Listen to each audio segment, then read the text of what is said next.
jury ကနေပြီးတော့ group ရှင်ပြိုင်မှုတွေပဲဖြစ်ပါတယ်။ဦးရလူနဲ့ကျွန်တော်တို့ရှင်ပြိုင်ဖြည့်ဆိုရမှာဖြစ်ပါတယ်။ဒီနေရာမှာကျွန်တော်တို့တွေကနေပြီးတော့ pyramid ပထမ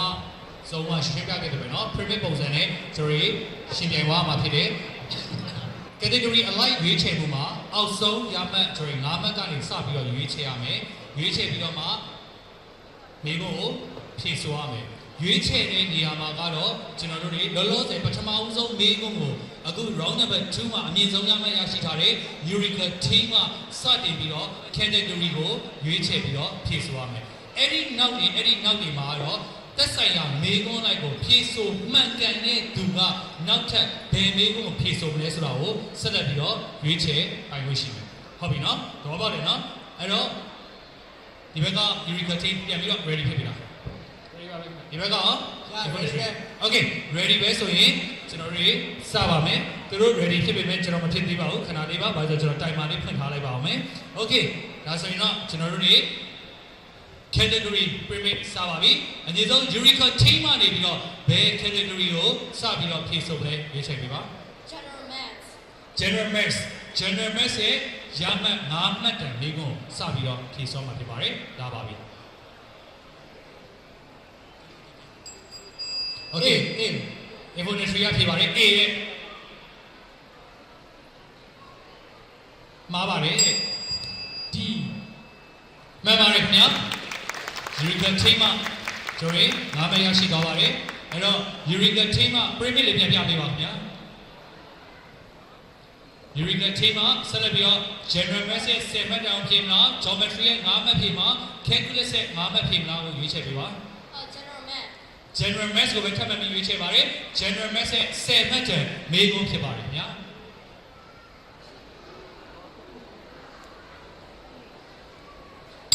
Eureka ပြရပါမယ် C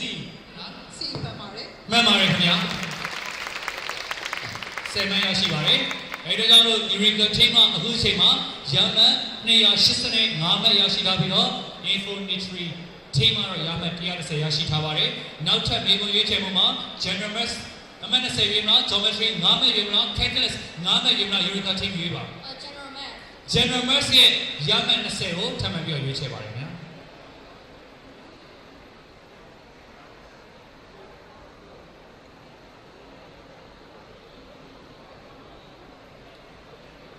မလောနဲ့နော်ဘာလို့ like jury second နေ minute တွေကရမှတ် like အများကြီးပေးထားပါတယ် infinity ခေးပါ C မှားပါတယ်ကျွန်တော်69 second ဒီမှာကြံနေသေးနော်အဲ့တော့မလောပါနဲ့နော် D မှန်ပါတယ်ခင်ဗျာအဲ့တော့ရမှတ်က Eureka team မှာကျွန်တော်ထပ်ပြီးတော့တိုးသွားတဲ့နေရာမှာ305မှတ်ထိရရှိထားပြီဖြစ်ပါတယ်ဆက်လက်ပြီးတော့မှ General Maths ရဲ့25မှတ်တန်ဖြည့်မလား Geometry 5မှတ် Calculus 5မှတ် Eureka team ရွေးချယ်ပါ General Maths ရဲ့25မှတ်တန်အောင်ထပ်မံပြီးရွေးချယ်ပါတယ်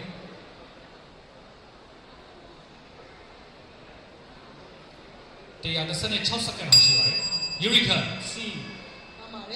မှန်ပါတယ်ခင်ဗျာ Wow 25မှတ်တန်ရရှိသွားပြီဖြစ်ပါတယ်ဆိုတော့စုပေါင်းရမယ့် Eureka team 330အထိရရှိနေပြီးတော့ Infinity team ကတော့ရမယ့်130ရရှိထားပြီဖြစ်ပါတယ်ခင်ဗျာဆက်လက်ပြီးတော့နောက်ထပ် Eureka team ဘာဖြစ်မလဲ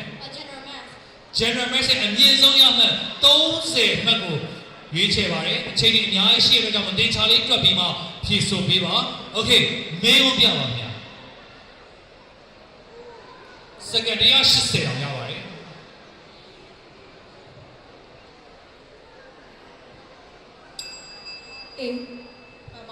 Infinity team မှာဖြည့်မှန်ပါပါတယ်ခင်ဗျာရမှတ်30ရရှိမှဖြစ်တဲ့အတွက်ကြောင့်မလို့စုပေါင်းရမှတ်140ရရှိပြီဖြစ်ပါတယ်ခင်ဗျာ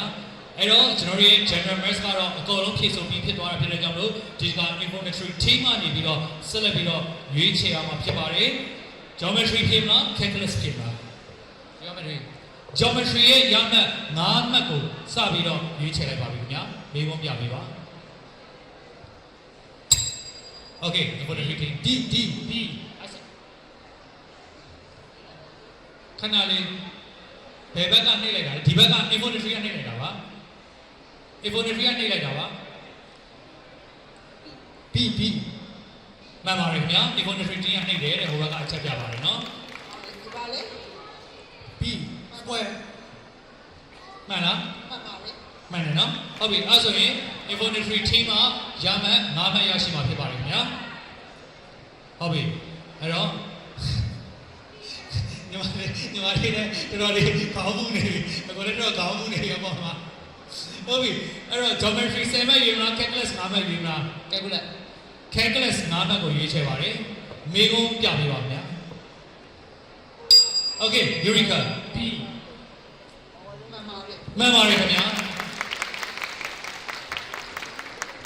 ဆိုတော့ကျွန်တော်တို့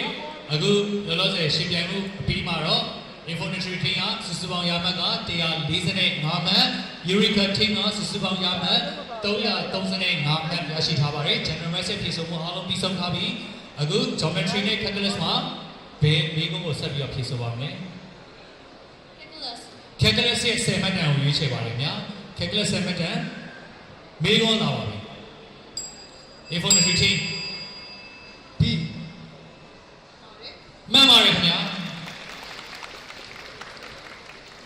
Okay infinity team ကစုစုပေါင်းရမှတ်က155မှတ်ထိတက်လာပြီဖြစ်ပါတယ်အဲ့တော့ကျွန်တော်နောက်ထပ်ရွေးချယ်ဖို့ geometry 10မှတ်တန်ရွေးမလား calculus 20မှတ်တန်ရွေးမလား calculus ရဲ့20မှတ်တန်မိကုန်းပြပေးပါဦးခင်ဗျာ Eureka A မှန်ပါတယ်ခင်ဗျာ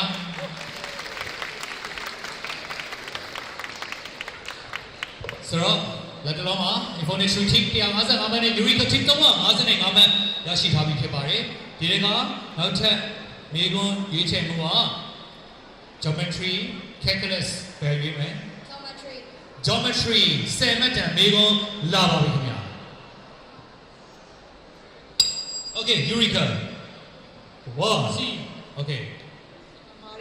မှန်ပါတယ်ခင်ဗျာ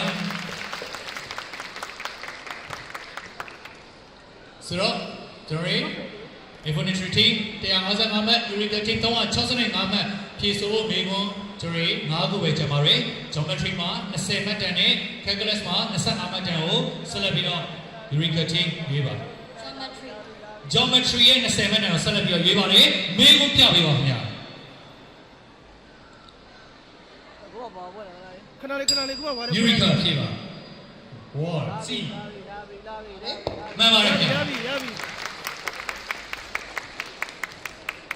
ရပြီဆိုတော့စုစုပေါင်းရမှတ်အနေနဲ့ကျွန်တော်တို့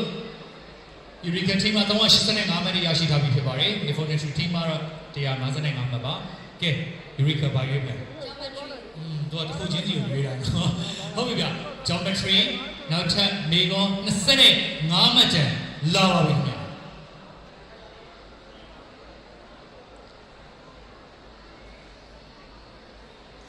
infinity A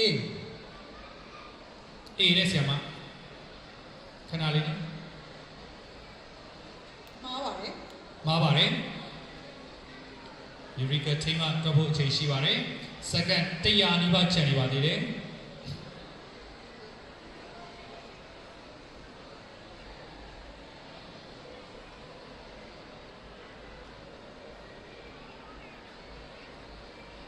second 80ကျော်ကျန်ပါတယ်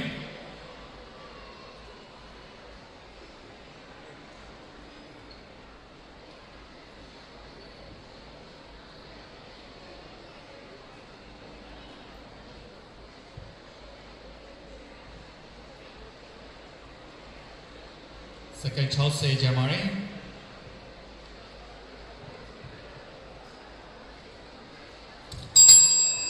B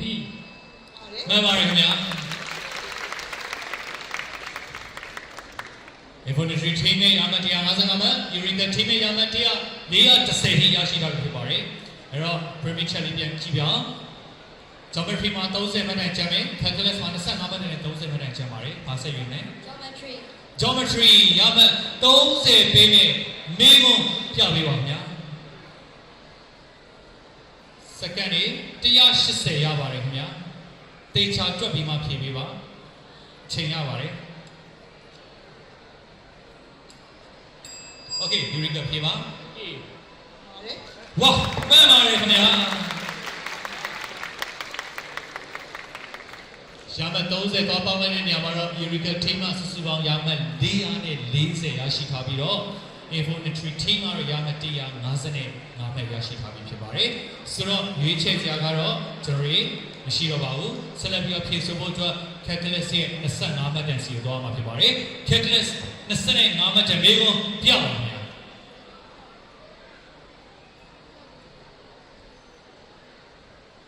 စက္ကန့်100ကျော်ရှိတယ်။ Okay Eureka ဖြေပါ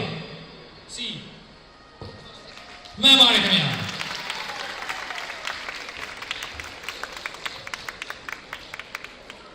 ဆိုတော့ Premier Chair ရဲ့ကျွန်တော်တို့ရှင်းပြမှုမှာ Eureka team မှာ465မှတ်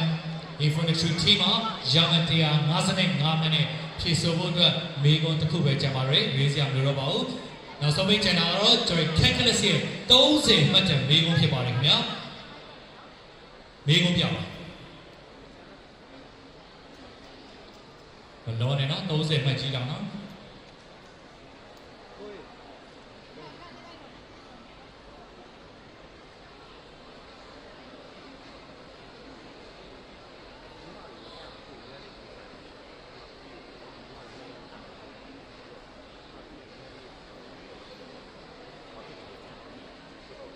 ရေးကြည့်ပါရယ်ဒီချက်တော့ပါမလောပါနဲ့ချိန်ကြီးချမ်းပါတယ် A43 ဖြေပါ မှန်ပါတယ် မှန်ပါတယ်ခင်ဗျာကဲအဲ့တော့ကျွန်တော် Premier Category Premier ရှင်းပြမှုအားလုံးပြီးဆုံးသွားတဲ့အခါမှာရမတ်ကတော့ကျွန်တော် Eureka team က465မှတ်ရရှိထားပြီးတော့ဒီဘက်က Infinity team ကတော့ရမတ်185မှတ်ရရှိထားပြီးဖြစ်ပါတယ်